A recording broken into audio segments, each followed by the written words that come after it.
हरे कृष्णा। आइए सुनते हैं अमावस्या की व्रत कथा। सूर्यदेव की दो पत्नी थी, संज्ञा और छाया।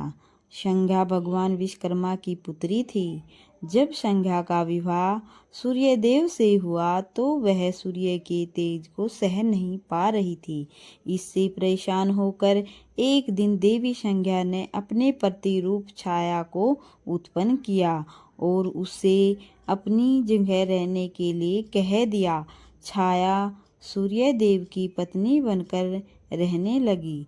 दूसरी ओर संज्ञा खुद धरती पर अशव रूप में आकर विचरण करने लगी।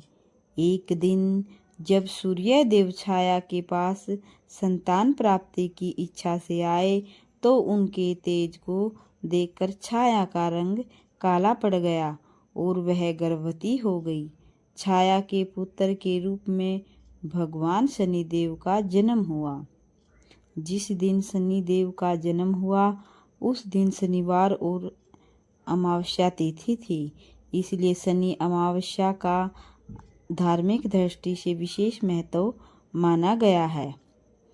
शनिदेव को देखकर सूर्यदेव क्रोधित हो गए, क्योंकि शनिदेव का रंग श्याम था। सूर्यदेव ने संज्ञा से कहा कि यह मेरा पुत्र नहीं हो सकता। इसके बाद सूर्यदेव को यह भी भेद पता चल गया कि उनकी पत्नी संज्ञा की जगह काफी समय से छाया रह रही है।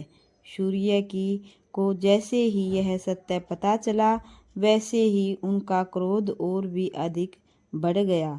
वे छाया और शनिदेव को छोड़कर अपनी पहली पत्नी संज्ञा की तलाश में चले गए। शनिदेव जब बड़े हुए तो उन्होंने स्वयं को सूर्यदेव से भी अधिक प्रभावशाली और ताकतवर बनाने का प्रण किया और भगवान शिव की तपस्या करने लगे।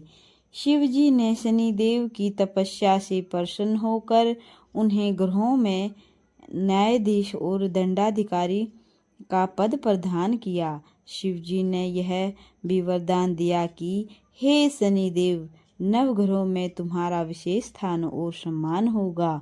तुम्हारे न्याय से तीनों लोकों में कोई भी नहीं बचेगा। तुम सभी जीवों के कर्मों को देखते हुए न्याय करोगे। शिवजी से वरदान पाकर शनिदेव नवग्रहों में विराजमान हो गए। शनि अमावस्या के दिन शनि की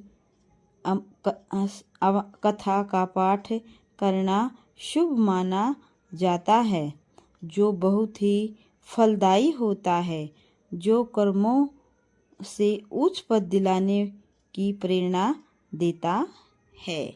बोलिए सूर्यदेव भगवान की जय हो, शनिदेव भगवान की जय हो, पितरों की जय हो।